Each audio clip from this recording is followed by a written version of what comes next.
नमस्कार। आज हम देखते हैं समांतर प्लेट संधारित्र की धारिता का व्यंजक कैसे निकाला जाता है। देखिए, आपको क्या करना है, दो प्लेट बनाना है। एक प्लेट का नाम हमने x दे दिया और एक का y। लगभग एक बराबर मोटी रखना है प्लेट को। दोनों के क्षेत्रफल हमको सेम रखना है, पृष्ठीय क्षेत्रफल। दोनों प्लेट जो हैं इनके पृष्ठीय क्षेत्रफल हमको लगभग देखने में भी एक बराबर लगे। और दोनों का पृष्ठीय क्षेत्रफल हमको कहना है क्या है, ए। दोनों तो समांतर प्लेट हो गई। समांतर का मतलब है दोनों के बीच में एक बराबर गैप। अब दोनों प्लेटों के बीच की दूरी ले लेते हैं हम, कितना है, टी है। इसके अंदर जो माध्यम भरा हुआ है उसका परावैद्युतांक क्या है, के है। एक प्लेट एक्स को प्लस क्यू आवेश से आवेशित करते हैं तो ये प्लस आवेश चारों तरफ इस प्लेट के फैल जाएगा और प्रेरण के कारण दूसरी प्लेट पर माइनस आवेश भीतरी भाग में और बाहरी भाग में प्लस आवेश आ जाएगा। और इसको हम कर देते हैं ग्राउंड अर्थ, मतलब पृथ्वी से कनेक्ट कर देते हैं या न्यूट्रल से कर देते हैं। तो ये सारा जो आवेश है कहाँ चला जाएगा, पृथ्वी में। तो जितना आवेश हम यहाँ से देते जाएंगे प्रेरण के कारण अंदर माइनस आवेश और बाहर धन आवेश आएगा और धन आवेश पृथ्वी में जाता रहेगा जब तक ये पूरा रिचार्ज नहीं हो जाता। ठीक है, अब इसके बीचों बीच एक बिंदु लेते हैं P। यहाँ पर विद्युत क्षेत्र की तीव्रता इस प्लेट के कारण Ex, इसकी दिशा भी क्या होगी, इस प्लेट से दूर, और इस प्लेट के कारण विद्युत क्षेत्र की तीव्रता Ey होगी और इसी प्लेट की ओर होगी। मतलब दोनों एक ही दिशा में हो जाएंगे, अर्थात दोनों प्लेट के जो विद्युत क्षेत्र की तीव्रता है वो प्लस हो जाएगी। तो सबसे पहले आपको ये याद रखना है कि एक लंबी समतल चादर की तरह ये जो प्लेट है इसमें आवेश के कारण विद्युत क्षेत्र की तीव्रता कितनी होती है उसका व्यंजक मैं आपको एक टिक बता देता हूँ, उससे आप हमेशा याद रखेंगे कि कितना होता है। देखिएगा,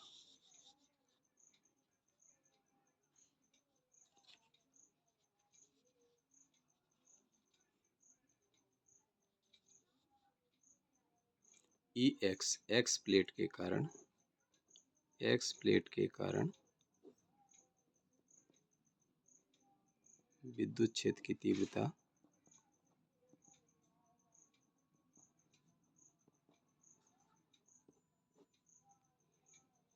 ई एक्स बराबर क्या होगा, आप इसके टिक को याद रखना। मैं आपको याद करा दे रहा हूँ कैसे रखना है याद।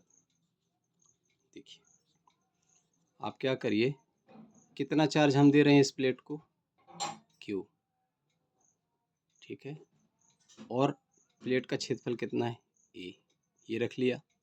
अब बटे में ही, मतलब हर में बटे के नीचे आपको रखना है 2 एप्सिलॉन 0 के। ये चीज़ें और ऐड कर देनी है। चाहें तो सुधार के आप ऐसा लिख सकते हैं, ई एक्स बराबर क्यू बटे 2 के एप्सिलॉन 0 ए, ऐसा लिख लीजिए। ये ज़्यादा सरल रहेगा याद करना। कैसे कर रहे हैं, विद्युत क्षेत्र की तीव्रता हम निकाल रहे हैं। इसका एक अलग ही बहुत लंबा डेरिवेशन है, पर आपको समांतर प्लेट संधारित्र के लिए इसको याद रखने की मैं टिक बता दिया कि आपको क्या करना है, विद्युत क्षेत्र की तीव्रता कैसे निकालना है। ई एक्स प्लेट के कारण है तो ई एक्स लिख दिया, आवेश कितना दे रहे हैं क्यू, उसके बटे उसका क्षेत्रफल प्लेट का, और 2 लगानी है, के हो गया माध्यम का परावैद्युतांक और ई जीरो हो गई विद्युत चुंबकशीलता। ठीक है, क्यू बटे 2 के एप्सिलॉन 0 ए, ये हो गया एक्स प्लेट के कारण। अब वाई प्लेट पर भी चार्ज आ रहे हैं, जितना चार्ज ये है उतना चार्ज यहाँ होगा, बस अर्थ वो माइनस होगा। मतलब यहाँ कहीं लिख दे रहा हूँ, इस पे कौन सा चार्ज आ रहा है, माइनस क्यू, और इस पूरे प्लेट पे कौन सा चार्ज है, प्लस क्यू। तो उस पे विद्युत क्षेत्र की तीव्रता हो जाएगी ई वाई, सेम इसी की तरह क्यू चार्ज तो वही है 2K एप्सिलॉन 0 ए। अब टोटल विद्युत क्षेत्र की तीव्रता E बराबर, इन दोनों को आप क्या करिए, जोड़ दीजिए, ई एक्स प्लस ई वाई बराबर आपको मिल जाएगा,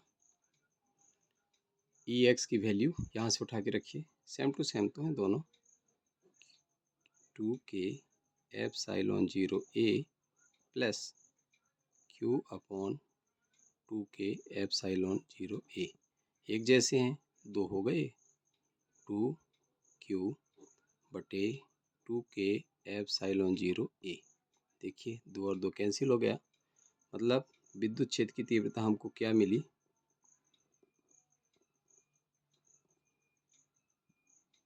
विद्युत क्षेत्र की तीव्रता क्या मिली हमको, Q अपॉन K एप्सिलॉन 0 ए। ये इसको नंबर 3 दे देते हैं। अब हमको निकालना है दोनों प्लेट के बीच विभवांतर कितना होगा, मतलब दोनों प्लेटों के पोटेंशियल डिफरेंस कितने होंगे। तो आप ये सूत्र याद रखना, विभवांतर बराबर होता है विद्युत क्षेत्र की तीव्रता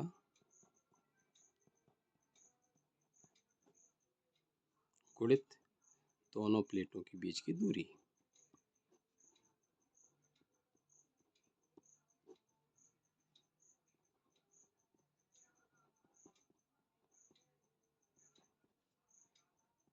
दोनों प्लेटों के बीच की दूरी।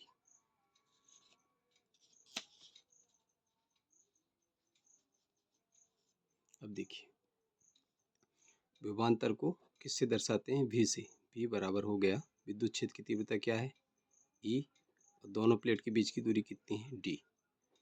तो E की वैल्यू आप समीकरण 3 से ये जो है इसको उतार दीजिए, इधर आपको मिल जाएगा QD बटे K एप्सिलॉन 0 ए। ठीक है, अब क्या करेंगे, ये हमको मिल गया विभवांतर। अब संधारित्र की धारिता का सूत्र क्या है, C बराबर Q बटे V, C बराबर Q बटे V। तो V की वैल्यू आप रख दीजिए इसमें, समीकरण 4 से उठा के Q, V की वैल्यू रख रहे हैं, देखिए QD और उसके बटे क्या है K एप्सिलॉन 0 ए। अब ये क्या हो जाएगा अगले स्टेप में, Q के बटे QD और बटे के नीचे जो बटा है, मतलब उसकी वैल्यू कहाँ चले जाएगी, अंश में चले जाएगी, यहाँ पर आ जाएगी K एप्सिलॉन 0 ए। देखिए Q से Q कट गया, धारिता मिल गई हमको C बराबर K एप्सिलॉन 0 ए बटे D फैराड। हो गया, बहुत छोटा सा है, एक दो बार प्रैक्टिस में आपसे आ जाएगा। अब देखिए संधारित्र की धारिता, मतलब ये जो समांतर प्लेट संधारित्र की धारिता है C, इसको प्रभावित करने वाले कारक कौन कौन से हो जाएंगे, प्रभावित धारिता, धारिता को प्रभावित करने वाले कारक,